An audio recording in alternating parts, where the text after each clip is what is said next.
Hey guys, we just had another great practice, and I want to talk about something very interesting.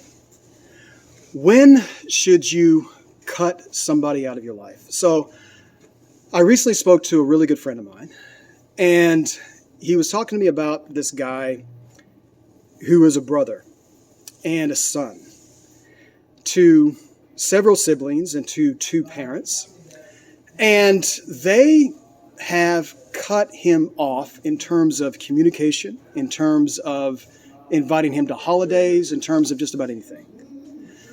That may be necessary under certain circumstances, but let me just tell you this without revealing who he is.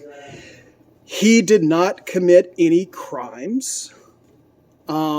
He did not steal any money or do anything horrifically awful in terms of the legal profession getting involved. The worst that you could say is maybe he has some problems and that he and his family have had cross words. So I see this a lot. People, I'm going to cut this person off. I'm going to block their cell phone. I'm never going to speak to them again. That may be necessary. Maybe it is. Having said that, I was speaking to a woman that I respect greatly. Her name is Brenda. She's worked at UCLA at the Conflict Mediation Office for nearly 40 years. She's a very dear friend, and she is brilliant. And there's no person who knows more about conflict mediation than herself. The UCLA Conflict Mediation Center is world-renowned anyway.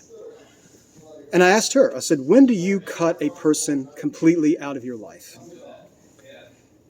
She had a very interesting answer. She said, never.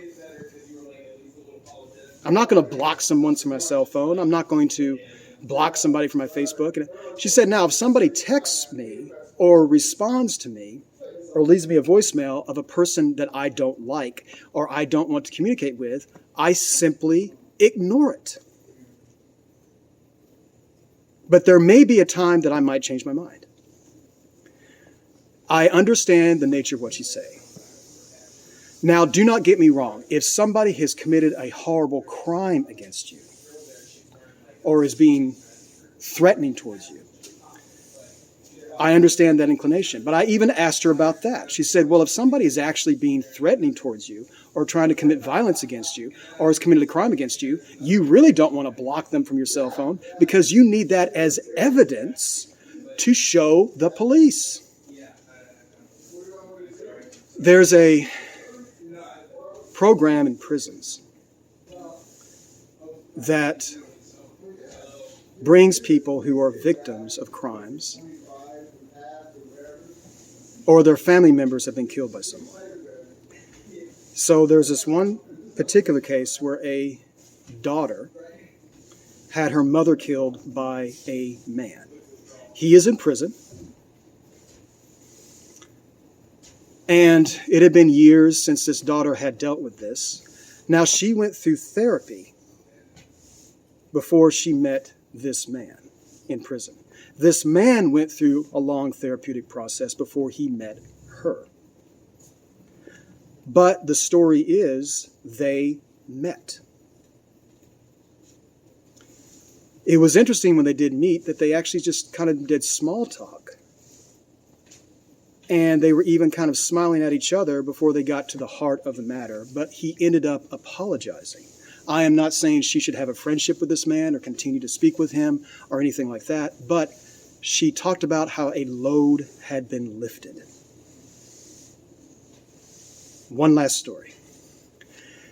A woman was raped when she was young, brutally. The police showed her photographs of different men who may have raped her. She chose a photograph. This man went to prison because of her identification. Many years later, DNA evidence exonerated him. She made a mistake. She did talk about how she was absolutely sure that that photograph was the man who raped her. She did not lie in her mind. She was being completely genuine. But he lost most of his adult life in prison because of her. He did not do it. They found the man who did do it. They did look similar. The man who was falsely put in prison for many years, and this woman who made this awful mistake are now friends. They actually teach workshops together on how to not give a false ID. Later, Todd. So, later, buddy. So, here's what I have to say. It is, of course, up to you if you really feel like I absolutely need to block this person, blah, blah, and Zoom. I understand what Brenda's saying, that we have to pick and choose when we forgive and who we communicate with and who we don't communicate with. But having a heart that understands, okay, I don't want this person to have control over me for the rest of my life. I've said it before and I'll say it again. Forgiveness does not mean that you have a friendship with the person. It is very understandable that some people say, I don't want to ever communicate with this person again. Just ignore them. Trust me, they will go away. But if you're trying to block and blah, blah, blah, wasted energy. When should you forgive someone? When somebody is very sincere about it.